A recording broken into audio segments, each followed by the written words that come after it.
Do you think Iran is better off without the Ayatollah? You know, I've said before that the Iranian government has engaged in systematic repression of its own people, even killing thousands of Iranians who were seeking to express the most basic forms of dissent earlier this year. It is a brutal government. And I've also said that while I may be a young mayor, I am old enough to remember the devastating consequences of our country pursuing a war with the intent of regime change in that very same region not that many years ago. Thank you. NJ, go ahead. Yes, sir. You probably understand there's been some backlash, some pushback against your remarks about the war, calling it illegal, war of aggression. Is there anything you want to say to the Jewish community in New York in particular, and then also the Iranian dissidents who also live in the five boroughs, with respect to those remarks and to acknowledge the backlash?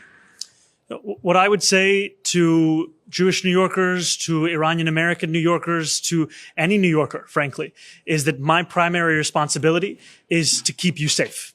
And in as much as I have shared my thoughts when I've been asked about the federal government's actions as well as the actions of the Israeli military, I've also focused my time and efforts in being in constant communication with our police commissioner as well as emergency management officials.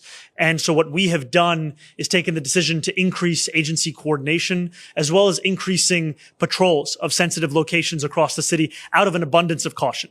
And what that means is we also know that many Jewish New Yorkers are celebrating Purim in this moment. Many Muslim New Yorkers are celebrating Ramadan in this moment. And this is also a time when there is a sense of anxiety about whether New Yorkers can celebrate themselves, their faiths in a moment of such anxiety and tumult across the world. And we are taking the steps to ensure that our police officers are present, they are visible, and reassuring New Yorkers that they do not need to sacrifice an ounce of themselves to be safe in this city. They can be the fullest versions of themselves. And I'm thankful of the work of the men and women of the NYPD in making that the case. Have you spoken with the president since he launched the war in Iran? And second, you talked about how NYPD is on high alert. Are you aware of any threats since the war rendered New Yorkers less safe?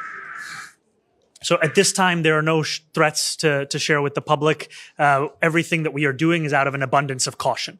And I'm appreciative of what the NYPD is doing because it is both reassuring New Yorkers who are understandably concerned at this time and also ensuring that we are taking every single step we can to be prepared in light of anything resulting from the actions of the federal government and the Israeli government. And I have not spoken to the president since our meeting in the Oval Office. Last question, Adam, go ahead. I wanted to ask about your security clearance. I know there was reports today that you're still waiting. You mentioned you haven't talked to the president, but in your previous communications, has that come up at all? And maybe you could talk a little bit about, I guess, with the threat from Iran, whether that's how you're kind of handling that.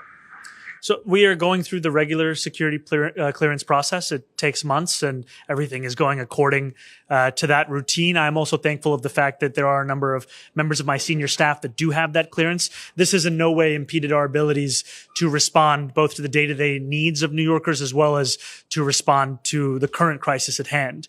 And what we are doing is taking every step that we can to ensure that we are keeping New Yorkers safe.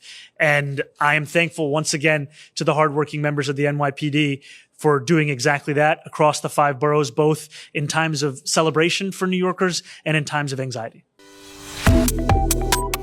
Subscribe to One India and never miss an update. Download the One India app now.